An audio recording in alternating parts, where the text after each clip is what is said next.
o que tem de filho do diabo mercenário atrás de púlpito hoje engravatado, de Bíblia na mão pregando, falando Jesus, Jesus, o que tem hoje é impressionante. Parece que Pedro estava assistindo uma televisão.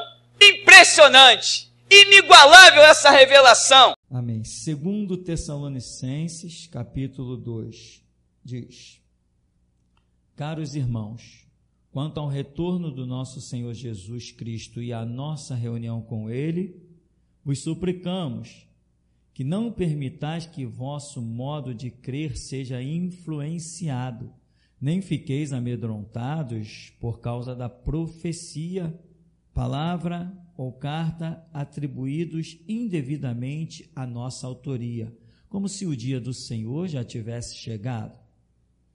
Não vos deixeis enganar de forma alguma por ninguém, porquanto antes daquele dia virá a apostasia, e então será revelado o homem da iniquidade, o filho da perdição.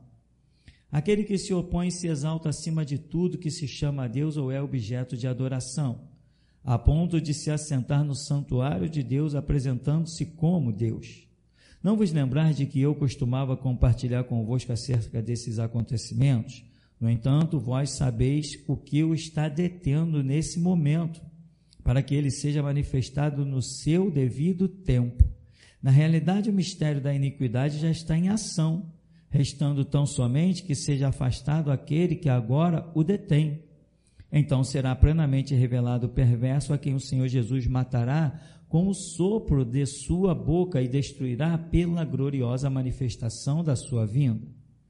Ora, o aparecimento desse anticristo é de acordo com a ação de Satanás, com todo o poder, com sinais e com maravilhas ilusórias, e com todas as artimanhas e enganos provenientes da injustiça para os que estão perecendo, porquanto rejeitaram o amor à verdade que os poderia salvar. É por esse motivo que Deus lhes envia uma espécie de poder sedutor, a fim de que creiam na mentira, e sejam condenados todos os que não creram na verdade, mas decidiram usufruir dos prazeres da injustiça. Amém, irmão? Podeis sentar. Como diria um conhecido meu, certas palavras na Escritura dispensam qualquer explanação, pela clareza com que elas se apresentam. Mas o Senhor nosso Deus é um Deus de fonte inesgotável, e às vezes aquela vírgulazinha que a gente não percebeu vai fazer uma diferença por toda a eternidade na nossa vida, porque o nosso Deus é assim, um Deus bom, misericordioso, abre porta onde não há porta e opera além do que pedimos ou pensamos. E essa passagem aqui que você tão conhece, quando o apóstolo Paulo tenta exortar os irmãos, olha, vocês estão apavorados porque essas profecias aí são falsas, essas cartas aí não procedem de nós apóstolos. Em outras palavras, ele vai dizer assim, olha, vocês não conhecem o sinal que eu coloco em todas as minhas epístolas? Ele tinha um sinal que ele colocava em todas as suas epístolas, posso imaginar uma espécie de assinatura para que não houvesse engano. Imagina confundir as cartas do apóstolo Paulo com outras cartas quaisquer, seria um caos para a igreja. Paulo era a referência dos gentios, era o homem que mandava a carta, era o homem que visitava, era o homem que mandava pessoas com pergaminhos de um lugar para o outro. A palavra dele tinha um peso fantástico, ora se tem até hoje, imagina naquela época, em que as pessoas não conheciam nada, não tinham nenhum pergaminho, tudo que se sabia do evangelho era o que Paulo aparecia para contar, ninguém ouviu falar de mais nada, nem a nível pagão sobre Cristo, não tinha se ouvido falar nada. Então Paulo exortava, e uma coisa interessante que Paulo diz assim, no verso 2, no final, a nossa autoridade, como se o dia do Senhor já estivesse chegado. Irmão, Eu já vi pessoas pregando no século XX, há 2 décadas atrás, pessoas pregando e olhando para esse texto aqui, dizendo, está vendo, irmão? Esse negócio de que Jesus vai voltar, isso ainda vai demorar muito, porque a Bíblia diz, olha, é o dia do Senhor como se já tivesse chegado, isso ainda é para muito tempo. Irmão, veja bem, Paulo escreveu isso aqui, segundo alguns relatos, no ano 51 da era cristã. Nós podemos dizer que tem 2000 anos que Paulo escreveu isso. Então, naquela época que ele escreveu, ora, o dia do Senhor ainda estava muito longe, mas já se passaram 2000 anos, e nós já vimos na Escritura que o tempo, que o tempo de vida, vou usar essa expressão, da igreja sobre a terra, são 2000 anos, que são os chamados 2 dias proféticos, né? Ao segundo dia nos revigorará, e ao terceiro dia nos ressuscitará, estaremos diante dele. Jesus ficou em Samaria por 2 dias, no meio dos gentios, depois retorna para a sua terra. Nós temos um estudo, como é que chama? Jesus volta no 3º milênio, aonde essas passagens bíblicas estão lá, e nós espalhamos isso até por dentro das igrejas. As pessoas veem os estudos, ficam maravilhados, se exaltam na frente das suas congregações, mas os desgraçados não se curvam à fonte do estudo. Não se curvam, querem se exaltar, querem se exibir. Quanta gente vem atrás dessa nossa apostila do seminário, vem que nem gavião em cima da presa. Um irmão me falou da apostila, eu vim buscar uma apostila. Para quê? Para ir se exibir dentro das suas igrejas, para ser destacado. Irmão, o nome de Jesus só se permite destacar a si mesmo. A palavra de Jesus só se permite destacar a si mesma. A palavra de Jesus não é para homens ficarem se exibindo. Se alguém nessa obra for destacado, é porque ele destacou, porque ninguém consegue destacar-se a si mesmo. E as pessoas pensam que podem usar Jesus, usar a Bíblia, usar o ensinamento, usar o Espírito Santo, estão se iludindo, meu irmão. Na hora que ouvirem, apartai-vos de mim, vós que praticais a iniquidade, vão ficar lamentando por toda a eternidade, aonde o bicho não cessa de comer e aonde a chama não para de arder. Deus é justo, irmão. A coisa mais gloriosa dessa obra, acredita no que eu vou te dizer, a coisa mais gloriosa dessa obra é quando o teu desejo é não ser nada, apenas servir. Essa é toda a vitória que se tem nesse reino, irmão. Nunca querer ver o teu nome destacado. Nunca queira. Nunca queira. E quando você olhar, meu nome está lá em cima, eu não tenho nada com isso, não fui eu que pus. Eu não prego a mim mesmo, apenas prego Jesus, o que ele manda dizer. Acabou. Né? Hoje eu sou obrigado a dizer, irmão, Malaquias capítulo 4, se cumpriu, eu sou o último Elias. Eu preciso dizer isso. Foram perguntar para João, és tu? Ele falou, quem é você? Eu sou o enunciado do profeta Isaías. Eu sou a voz do que clama no deserto. Porque as pessoas precisavam da referência. Se ele dissesse, não, eu sou apenas alguém que anuncia a verdade dos altos céus. Então tu não és ninguém, não tem referência. Não, ele falou, não, eu sou o enunciado de Isaías, e após a mim vem o que é maior que eu não sou nem digno de me abaixar para desatar a correia das suas alparcas. Ele precisava dizer isso, senão não ia ter referência, o povo ia continuar perdido. Ele foi bem claro. Jesus vem e diz assim, que fostes ver no deserto. Então, eu estou dizendo, eu tenho que dizer a mesma coisa. Por quê? Porque quando Jesus vier com o seu juízo, ninguém poderá dizer, eu estou inocente, porque eu sou testemunha contra eles. Eu estou aqui dizendo, botando a cara e mostrando, e as palavras e a unção e a testificação do Espírito mostra muito bem para eles. Todo mundo sabe, pode não querer admitir, mas que a Escritura se cumpre sobre a minha vida, isso aí é fato, meu irmão. Como é que alguém vai negar isso? Pode não querer aceitar, negar é impossível, como não puderam negar que Jesus Cristo era o Filho de Deus. A unção, o Espírito, a glória, as palavras, ninguém fala como ele, e tal, e toma-lhe sinais, prodígios e maravilhas, e os sinais das coisas que nós temos feito nessa sociedade, os sinais das coisas que só nós temos feito, e só nós continuaremos a fazer, só nós. Quem faz passeata denunciando o mercenarismo dos médicos?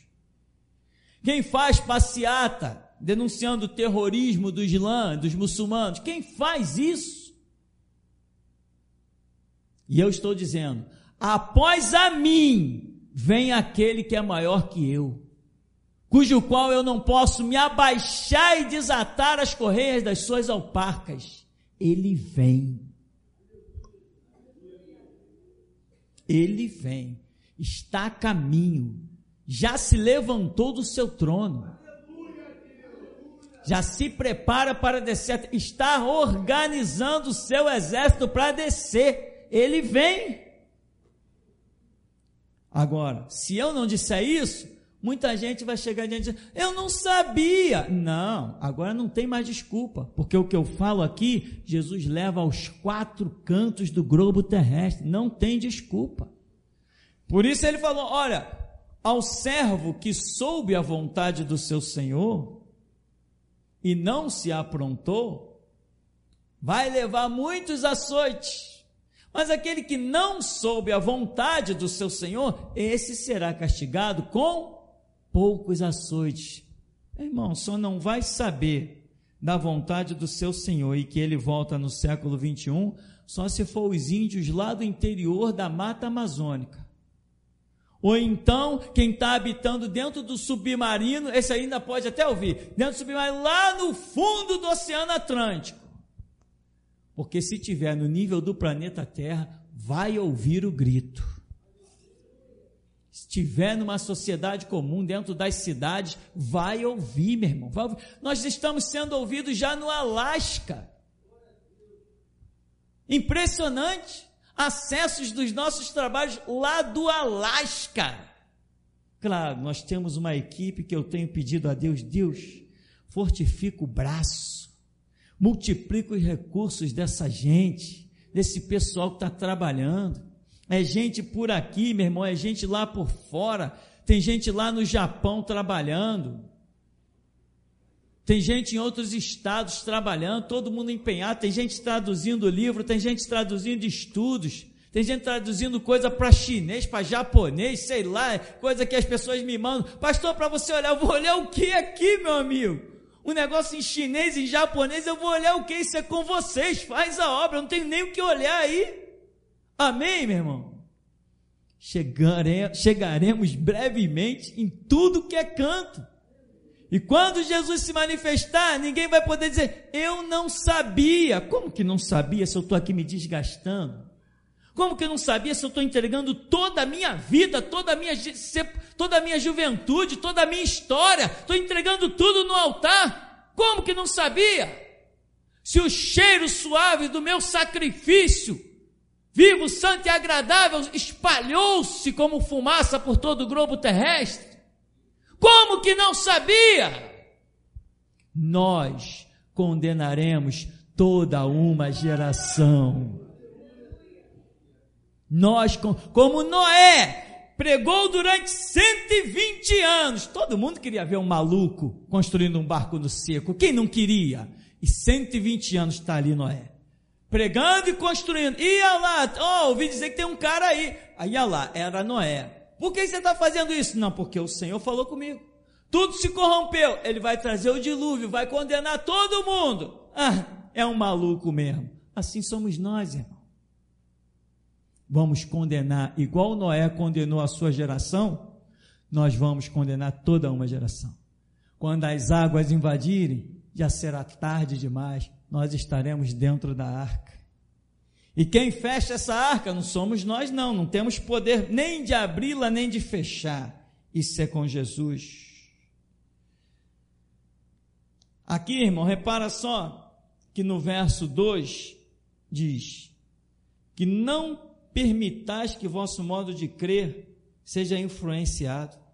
Não fiqueis amedrontados por causa de profecia, palavra, carta atribuída a nós, a nossa autoria, como se o dia do Senhor já tivesse chegado. Mas eu acho interessante que ele diz assim, que não permitais que vosso modo de crer seja influenciado. Ora, então eu vou perguntar, a que modo de crer Paulo estaria se referindo? Porque tem um bando de hipócrita, crente cego, por aí, que querem determinar a maneira de crer. Ora, vamos analisar a vida de Paulo. Paulo disse assim, olha, muitos têm se escandalizado nas minhas cadeias e prisões. Por outro lado, ele diz assim, mas outros têm se gloriado nas minhas cadeias e prisões, e é entendido que eu falo a verdade. E aqui ele está dizendo, não permitais que o vosso modo de crer seja influenciado. Nós estamos falando do apóstolo Paulo, um homem odiado, que os judeus o perseguiram de cidade em cidade, incitaram multidões e ele foi apedrejado várias vezes. Certa vez, Paulo foi apedrejado de uma maneira tão horrenda, que o arrastaram e o largaram para fora de uma cidade, e lá ele ficou, porque achavam que ele tinha morrido. Quando toda a multidão saiu, quem sabe se ele não tinha morrido mesmo, né? Quem sabe se ele não tinha morrido mesmo? Quem sabe se não foi nessa experiência que ele disse, conheço um homem, não sei se no corpo ou se fora do corpo, foi ao céu e viu coisas inefáveis que não se pode declarar. Quem sabe se não foi mesmo, mas enfim, largaram ele para lá porque ele estava morto. Mas quando a multidão saiu, Paulo se levantou e voltou a pregar dentro da cidade, depois de uma chuva de pedra. Paulo foi transportado em navio, preso. Paulo sofreu naufrágio. Paulo diz que ficou com fome muitas vezes. Paulo diz que foi perseguido de cidade em cidade. Levou 40 chibatadas menos uma. Paulo diz que foi surrado, foi humilhado, foi espancado, foi odiado. E ele está dizendo aqui, olha, não permita que vosso modo de crer seja influenciado. Vocês têm que crer nisso. Nas cadeias, nas pancadas, nos açoites, nas perseguições, nos martírios. É nisso, esse é o exemplo de Paulo. Mas tem gente que insiste em crer em outras coisas, mesmo tendo essa Bíblia na mão, mesmo tendo a palavra que diz, Pai, eu lhes dei a tua palavra, e o mundo os odiou. Ainda tem crente estúpido, ignorante, lá fora, que acha que tem que ser diferente, tem que ser bem aceito. Não, eu me dou com todo mundo. Sabe por que tu se dá com todo mundo? Porque tu não se dá bem com o Espírito Santo de Deus. Quem é transbordante do Espírito Santo não se dá com todo mundo. Não tem como. Jesus fez mais amigo ou inimigo? Chega em casa, irmão, faz uma relação de todos os nomes das pessoas que você conhece. Depois você coloca assim, amigo, inimigo, amigo, inimigo, amigo, inimigo. Vê quem é teu amigo, vê quem é teu inimigo, vê quem te odeia. Se o número dos teus amigos for maior que o número dos teus inimigos, tu está no caminho errado. Está no caminho errado. Não aqui dentro, obviamente. Tu não vai colocar, o fulano meu irmão aqui é amigo. Não, põe os nomes lá de fora que você conhece, da tua vizinhança. Porque se eu colocar da minha, meu irmão, quando eu falo dessa vizinhança aí, a quantidade de pessoas que querem ouvir o dia que eu fui morto é um número absurdo. Mas que eles fiquem aí desejando, né? Quando o desejo deles for cumprido, o meu também será. Outra coisa, no verso 7, que diz: na realidade, o mistério da iniquidade já está em ação, restando tão somente que seja afastado aquele que agora o detém. Ou seja, o mistério já está em ação, o mistério da iniquidade. Por quê? Eles já eram perseguidos, eles já eram mortos, eles já eram caluniados. Imagina a calúnia que fizeram com Jesus. Ele disse que vai destruir o templo e vai erguer em 3 dias. Olha a acusação que fizeram. Alguém diz: mas esse templo foi construído em 46 anos e tu vai destruir, vai erguer em 3 dias. Imagina, estava na cara que eles estavam usando um pretexto por uma palavra que eles não entenderiam de modo alguma que Jesus falou: destruir este templo em 3 dias, o reedificarei. Era uma profecia sobre o seu próprio tabernáculo, que ele ressuscitaria ao 3º dia. Mas enfim, então o mistério da iniquidade já está em ação, restando tão somente que seja afastado aquele que agora o detém. O mal já vem, irmão, proliferando, ano após ano. Há 2000 anos o mal vem proliferando, mas Paulo está dizendo: a vinda do Senhor Jesus só se dará quando aquele que detém o iníquo for retirado.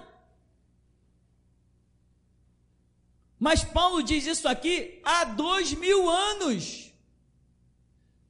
Entenda o valor da tua vida, irmão. Deus segurou o tempo, manteve o seu espírito, manteve coisas, sei lá o que, além do que nós possamos imaginar. Deus preservou o planeta até esse momento. Sabe por quê? Porque Ele queria contar contigo. Ele planejou que um dia você estaria incluído nos seus projetos. E Ele segurou a iniquidade. Ele segurou o fim do mundo. Ele traçou planos para a existência do planeta, e nesses planos Ele incluiu a tua e a minha vida. Deus olhou lá na frente e disse assim: eu poderia destruir o mundo agora. Poderia destruir o mundo no tempo de Noé. Todo mundo se corrompeu, eu vou levar Noé para o céu com essa turminha aqui, e o resto eu vou acabar com tudo. Não, mas Deus, na sua onisciência, olhou lá na frente, lá no século 21, depois de Jesus Cristo, olhou para cada um de nós e disse assim: não, eu vou dar a eles uma chance também. Vai ter gente lá que vai ouvir o meu chamado, vai ter gente que vai se render à minha palavra, e não é um povo qualquer. Se eu levar adiante esse projeto, eu terei os melhores de todo o planeta. Eu acredito dessa maneira. Pode ser que apareça alguém aí para me provar que eu sou um louco. Não tem problema, meu irmão. Eu posso ser até um louco, mas eu vou viver aquilo que eu acredito. E é por isso que eu busco todas as minhas forças para não decepcionar o meu Senhor Jesus. Porque eu acredito que Ele investiu em mim. Eu acredito que Ele esperou o meu nascimento. Eu acredito que Ele programou o meu nascimento em dia e hora certo. Eu acredito que nada é fruto do acaso. Às vezes que eu fui livre de acidentes de carro, acidente de bicicleta, acidentes de penhasco, às vezes que eu fui livre de tudo isso, não foi acaso, foi a mão do Senhor. Então eu creio nisso de tal maneira que eu busco todas as minhas forças para não decepcionar o meu Senhor. Observa no verso 10. E com todas as artimanhas e engano provenientes da injustiça, para os que estão perecendo, porquanto rejeitaram o amor à verdade que os poderia salvar. Vem então, o que acontece?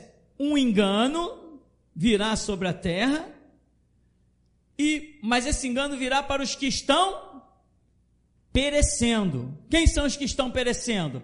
Toda uma população que está aí fora, nas falsas religiões, e também uma população de chamados evangélicos que não foram restaurados. Esses também estão perecendo, estão talvez até a caminho do inferno, se pensarmos com mais detalhe, enfim.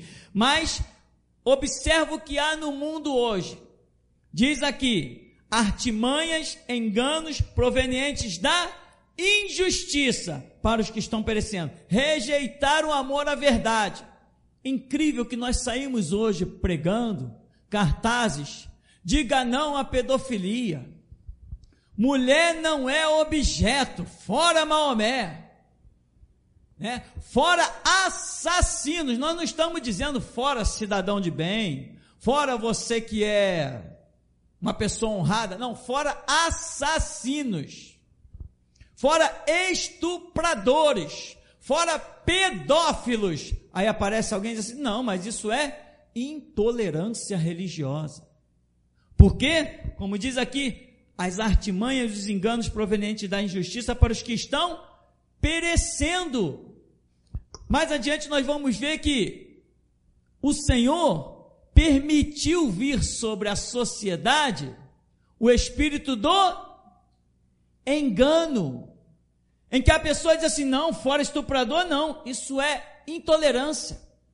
Fora pedofilia, não, isso é intolerância. Fora assassinos, não, isso é intolerância. O que tem sobre essas pessoas? O espírito do engano. Mas por quê? Porque elas estão resistindo ao amor à verdade. Para que elas resistam ou neguem o amor à verdade, é preciso que alguém esteja falando a verdade. Paulo vai dizer que eles rejeitaram a verdade. Se eles rejeitaram a verdade, significa que tinha alguém falando a verdade. Então não vou me calar. Mas a Escritura está dizendo que ninguém vai se converter. Não me interessa, eu não estou pregando para que alguém se converta. Eu estou pregando para que Deus possa exercer o seu juízo. Como ouvirão se não há quem pregue? A Escritura não diz assim, como se converterão se não há quem pregue? Não, a Escritura diz, como ouvirão? Só ouvir. Se vai se converter ou não, não é problema meu. O meu problema, a minha missão é gritar, falar. Essa é a minha missão. Aqui diz então no verso 10, com toda artimanha, enganos provenientes da injustiça, para os que estão perecendo, porquanto rejeitaram o amor à verdade, que os poderia salvar. Essa é a tua missão, irmão. Deixa te tacar ovo, deixa tentar te agredir, te empurrar, te bater, não interessa, você está cumprindo a sua missão. Paulo sofreu tantas coisas, Pedro, Tiago, João, até a morte chegou para eles, pelo projeto de Deus, para Esther, enfim, para tanta gente, e nós não somos os únicos que daremos a vida pelo Evangelho, Deus suscitará mais pessoas nessa visão. Todavia, nós temos que cumprir a nossa missão, falar. Para que as pessoas rejeitem, é preciso que alguém esteja falando. É por este motivo, verso 11, que Deus lhes envia uma espécie de poder sedutor, a fim de que creiam na... Eu estou vendo como poder sedutor, meu irmão, tanta aberração que está entrando na nação. Começamos com patrimônio imaterial do Rio de Janeiro. Então pode jogar o lixo que for, se for considerado religião, joga o lixo que for na rua, ninguém pode dizer nada. É patrimônio imaterial. As maiores aberrações, se você tiver fazendo um maltrato Se considerarem que você fez um maltrato a um animal, te denunciam, vem a Sociedade Protetora dos Animais, quer invadir tua casa, quer te prender, tu vai responder processo. Hoje, fazer maus tratos a animais dá mais cadeia do que matar um ser humano.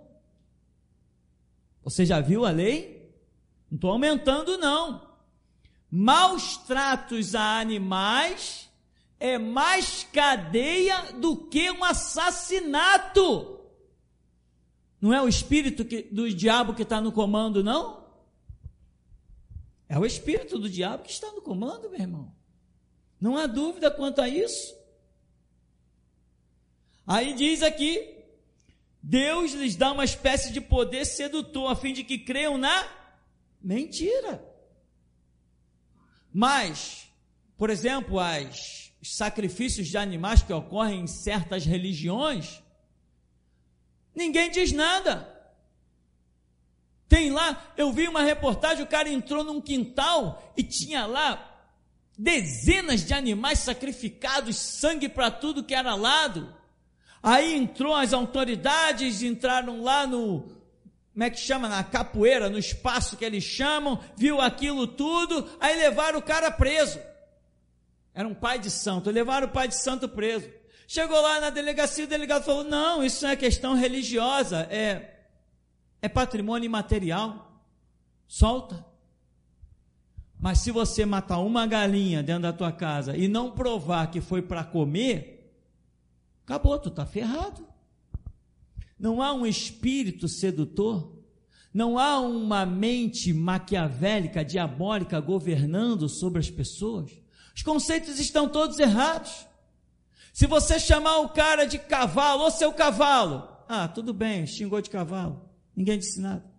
Ô seu girafa, seu girafa.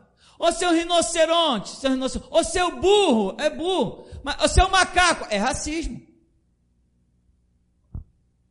Chamou de macaco, é racismo. Se eu chamar alguém, ô crioulo, é racismo. Se o cara me chamar, ei branquelo, não é racismo. Meu irmão, há um espírito do engano, um espírito sedutor que está governando Brasília e se espalhou por toda a população mundial. Nós, seres humanos, vivemos hoje o extremo do ridículo, do absurdo. Se chegar para um camarada e chamar ele de leão, ô seu leão, está tudo bem. Mas se chama seu macaco, é racismo. Chamou de macaco, é racismo. Chamou de leão, não é. Não, porque isso é pejorativo. E chamar alguém de girafa não é pejorativo? É a mente do ser humano que se deteriorou a um ponto absurdo. E você, meu irmão, se você não está entendendo, vai buscar em Deus o entendimento e a libertação. Não podemos aceitar que um xingamento seja considerado racismo. Teve um caso do futebol, né? Um estádio inteiro gritando para um jogador. Imagina gritar palavrão dentro de um estádio com aqueles ânimos alterados e alguém se ofender com aquilo. Então não vai jogar futebol, vai dançar balé. Quem aqui já jogou futebol já sabe o que é futebol. Então não quer atrito, vai dançar balé, meu amigo. Vai dançar valsa. Aí no estádio lá ficou, o cara está fazendo cera, sei lá o que o cara está fazendo, está deixando o tempo passar. Aí alguém começou a gritar, seu macaco, macaco, macaco. Um estádio inteiro eu vi gritando macaco. Mas pegaram uma menina que era uma branquela quase transparente. Racismo. Porque ela é branca, está gritando macaco. Racismo. Mas tinha um monte de negão gritando macaco que todo mundo viu. É o espírito do diabo impregnado, meu irmão, em uma população, em uma sociedade. Há solução? Não há solução, mas eu continuarei gritando. Eu tenho que fazer a minha parte. Se eu não gritar, todo mundo vai chegar inocente perante o tribunal de Cristo. É o meu grito que vai condená-los. E foi para isso que Jesus me chamou. Para arrancar e plantar, para salvar e condenar. Há tempo para todas as coisas, e o tempo da colheita, meu irmão, é esse. E esse tempo de colheita não é fácil.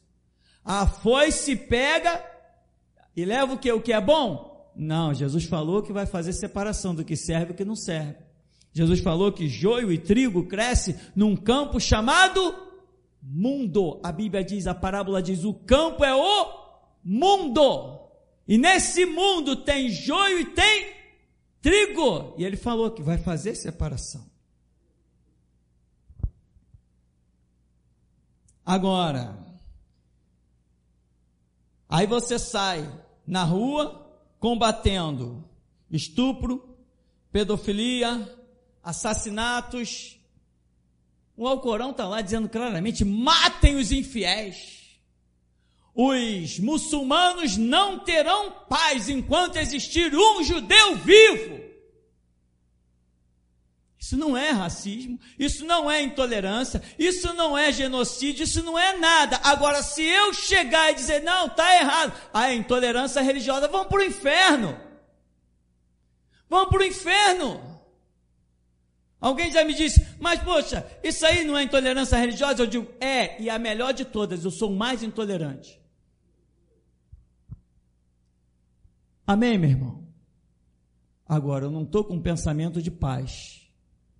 Eu não estou com o pensamento de ser bem recebido. Eu não estou com o pensamento de fazer amigos. E se tem alguém aqui dentro que está com esse pensamento, está na igreja errada, irmão.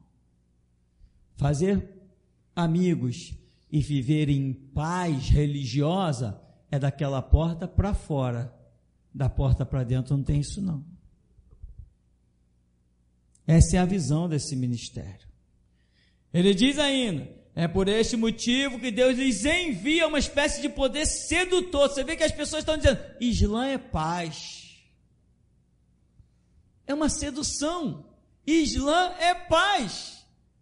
A gente tem que pegar essa matriz do nosso DVD, quando um cara disser para você que Islã é paz, você pega uma matriz de DVD, faz uma cópia e joga debaixo da porta dele, para ele ver a paz que é o Islã. Os que perecem estão sendo seduzidos, e na hora que suas filhas começarem a ser estupradas, suas mulheres começarem a ser mortas em praça pública, seus maridos começarem a ser arrastados e destroçados, dilacerados, arrebentados, aí eles vão ver, Islã não era paz, fomos enganados, agora vai para o inferno então. Não querem a verdade, né? O que nós ouvimos? Vocês são loucos. Vocês são fanáticos. Ah, fanático combatendo pedofilia, combatendo estupro, combatendo as imoralidades. Fanático anunciando uma sociedade do que elas nem sabem. Estamos gastando fortunas com CD, DVD, trabalhos na internet, energia elétrica, uma série de coisas para as pessoas acordarem. Mas elas não querem a verdade. Então, virá sobre elas o Islã, a sedução, né? Uma espécie de poder sedutor, a fim de que creiam na mentira. Para mim hoje, um grande poder sedutor é o islamismo. É super sedutor. Sabe por quê? Olha o que diz o verso 12. E sejam condenados todos os que não creram na verdade, mas decidiram usufruir dos prazeres da injustiça. Perfeição da palavra é uma coisa fantástica, eu fico maravilhado. Eles creram na mentira, por quê? Porque a mentira lhes deu prazeres, a injustiça lhes deu prazeres. É isso. Quais os prazeres? O camarada, o presidente do Brasil foi lá se associar aos sheiks, pegou dinheiro e abriu as portas para o islamismo. Por quê? Porque ele vai ter prazeres e mais prazeres. No dinheiro, na fortuna. Se o islamismo entra para o Brasil, eles se tornam islã e pode ter 2, 3, 4, 5 mulheres, é o que eles estão loucos para fazer o tempo todo. Pode começar a ter escravas sexuais. Deve ser isso, o presidente Michel Temer deve estar doido atrás disso, para abrir as pernas como ele abriu para os muçulmanos, e está metendo muçulmano aqui dentro por debaixo dos panos. Você viu a filmagem lá, que ninguém nem sabia, o cara chegou no aeroporto, com uma baita de uma comitiva, não foi anunciado, foi tudo por debaixo dos panos. Um judeu que conhecia o cara lá, viu o cara no aeroporto e filmou, que o cara chegou no Brasil.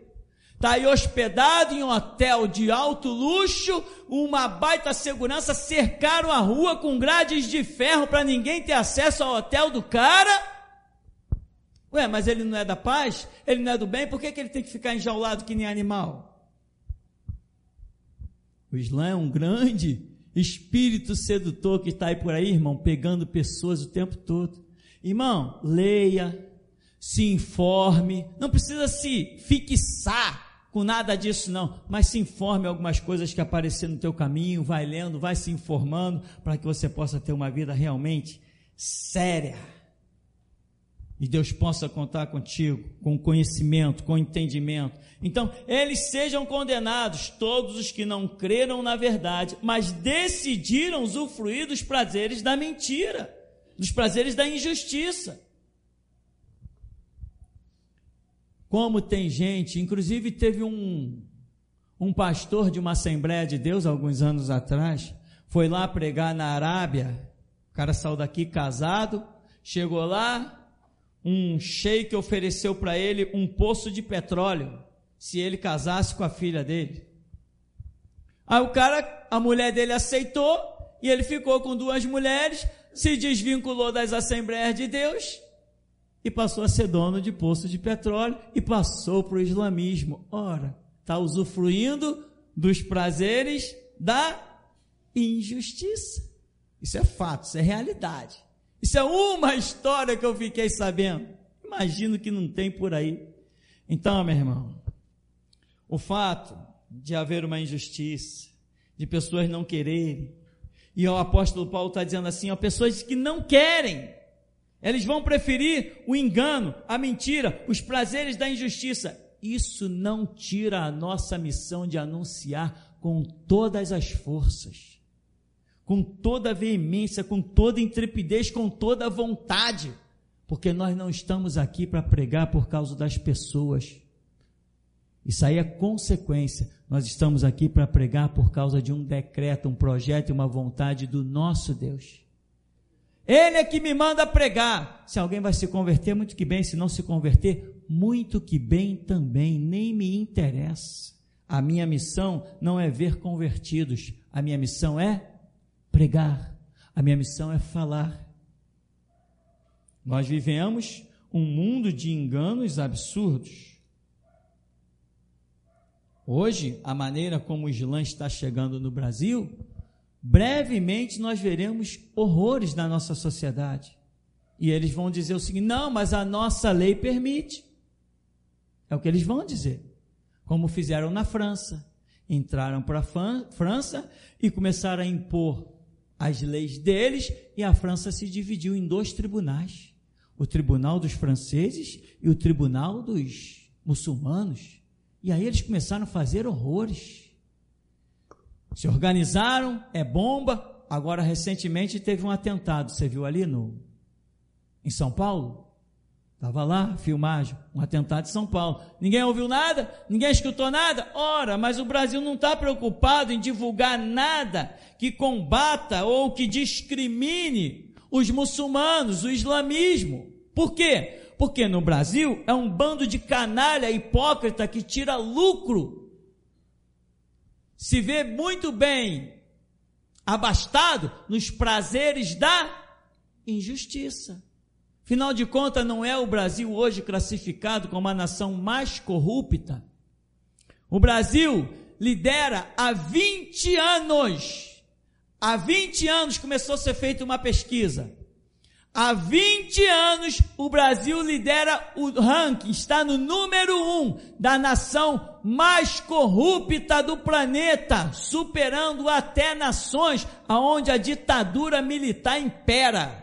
O Brasil é o número 1 em corrupção.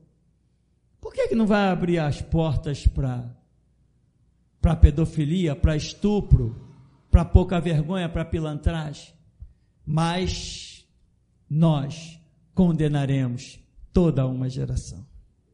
Nós vamos condenar a todos. Por quê? Porque nós vamos salgar e nós vamos iluminar. E eles vão optar pela mentira, pelo engano, pelos prazeres da injustiça. Mas quando o nosso Deus se manifestar, julgará segundo a justiça e a verdade que foi anunciada. É assim que será. E assim, até aqui, nos tem ajudado o Senhor. A paz, irmãos.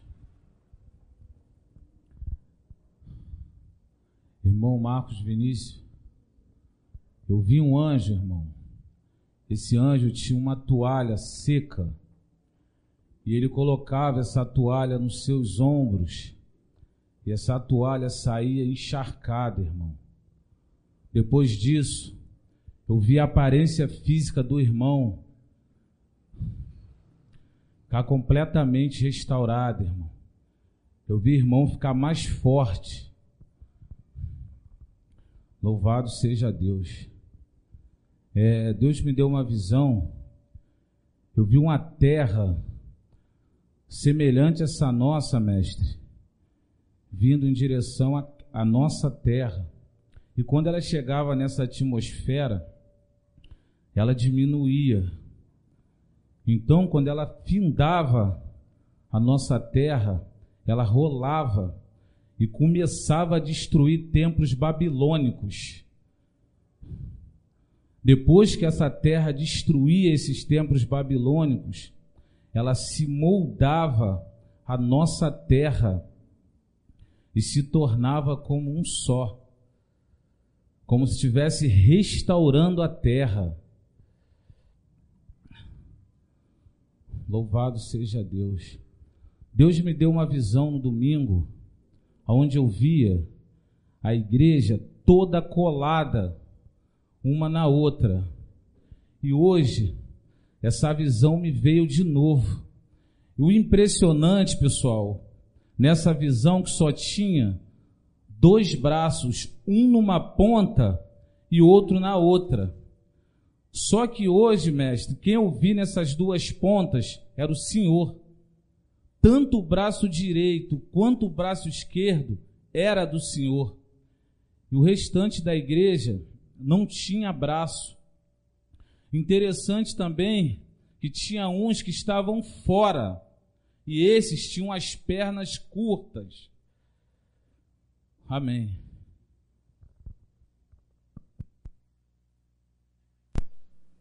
Assim que começou o culto, eu tive uma visão. Eu vi uma armadura preta e uma espada na mão dessa armadura. Eu não sei se tinha alguém dentro dela ou se ela estava vazia. Mas eu sei que essa espada era muito enferrujada. Era tão enferrujada a ponto de só distinguir que era uma espada por causa do formato, porque a ferrugem havia comido toda ela. Era aquele tipo de ferrugem que com um simples toque de mão, assim, uma forçada, quebrava. Então, eu vi onde eu estava dentro do Vaticano. Essa armadura estava dentro do Vaticano, essa armadura envelhecida. E essa espada cheia de ferrugem. Então eu olhei e vi eles trazendo uma flecha nova, muito nova flecha. E eu vi o próprio Papa pegando a flecha e lançando ela. E eu vi também quando aqueles, não sei se são cardeais ou o que são, eles trouxeram numa espécie de uma cerimônia lá dentro deles, eles trouxeram uma espada pro Papa em cima de um acolchoado, assim, e essa espada era semelhante a essas espadas que eles usam, aqueles soldados da Europa usam. Ela tem aquela proteção, assim, é uma espada cerimonial, como se fosse uma espada cerimonial do povo europeu, e ela era trazida até o Papa no Vaticano. Amém. No momento dos louvores, eu vi que caíram várias espadas, mas espadas enormes, muito grandes. E elas caíram e fizeram uma roda. E no meio dessa roda estava o povo da geração de Jesus Cristo louvando. E em volta dessa roda, muita gente querendo chegar até a geração de Jesus Cristo, mas chegar com maldade, e havia uma grande confusão. Alguns falavam de uma maneira, outros falavam de outra. Alguns queriam defender, dizendo, não, calma, eles estão certos no que falam, mas a grande maioria queria chegar ali para bater, para fazer alguma maldade. Enraivecidos eles estavam. Mas essas espadas que caíram, elas formavam como colunas em volta da geração Jesus Cristo, e ninguém conseguia chegar. Amém. Enquanto o Senhor, Elias, estava orando, eu vi descer uma grande espada à terra. Eu não vi ela chegar na terra, mas eu vi ela descer dos céus, essa grande espada. E também, enquanto o Senhor estava orando, eu vi quando se abriu uma grande porta, mas uma porta imensa. Essa porta, ela se abria assim, abria assim em duas. Mas essa porta era muito, muito grande. E ela, enquanto o Senhor estava orando, ela se abriu. Amém. Enquanto a irmã Eliane cantava, eu vi em meio ao louvor dela uma grande espada que caía na orla de Copacabana. Ela caía e se enterrava assim na orla de Copacabana. Mas era uma espada muito grande, imensa. Amém. Agora, nessa oração final, eu vi um anjo que voava sobre o templo e ele tinha 2 espadas na mão. E ele jogava essas espadas e ela ia se multiplicando na mão dele. E ele ia jogando e elas iam se multiplicando e ia caindo várias e várias espadas. Então eu vi quando todo o chão caiu, virou um buraco. E começou a se formar um novo chão pelas espadas. E várias espadas foram formando assim o chão. E como se fosse um novo caminho, mas ele era todo feito com as espadas que caíam. Muitas espadas caíram e formavam um novo chão. E assim diz o Senhor, só ficarão de pé e andarão segundo a palavra que eu vos tenho dado. Amém. Eu vi numa parede 4 facões. E o Senhor chegava, passou para pegá-los, e eles viravam um só. Mas ali eles demonstravam 4. E quando o Senhor pegava eles viravam um só. E então eu vi o Senhor entrando pelaquela grande porta que eu vi aberta. Amém. Aleluia.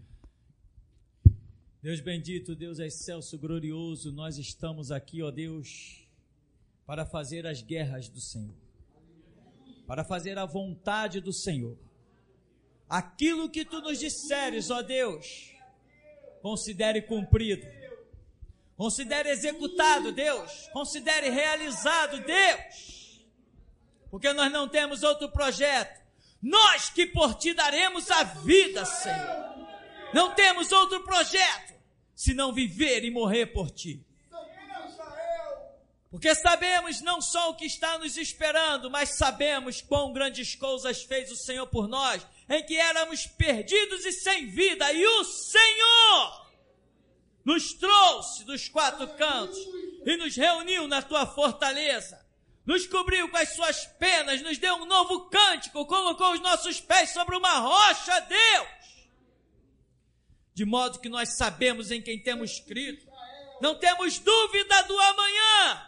O amanhã está na palma da tua mão, Deus, e nenhuma folha cairá, e nenhum fio de cabelo perecerá, Deus.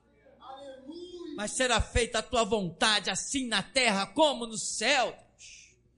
Por isso, meu Senhor, fortifica-nos nesse projeto, porque não estamos aqui dizendo dá-nos ouro, dá-nos prata. Não viemos na campanha da casa própria, Deus, nem na corrente do empresário, aonde os canalhas mercenários estão a enganar pessoas em teu nome, pois que nessa mesma noite, antes do badalar da meia-noite, o anjo do juízo os visite a cada um, Deus, que eles colham do engano que plantaram, pois isso é questão de justiça, Deus. E assim, Deus, pega o teu povo debaixo das tuas asas, na tua fortaleza. Como disse Eliseu, Senhor, que haja porção dobrada da unção, da graça e da glória, porque tu não tens outro povo, Senhor. Então sustenta-nos e fortifica-nos, pois sem ti nada podemos fazer. E assim despede-nos. Nós somos sim, Senhor, os teus únicos guerreiros. Jesus, nós que por ti daremos a vida, te saudamos. Aleluia. Amém, irmão. Vamos em nome de Jesus.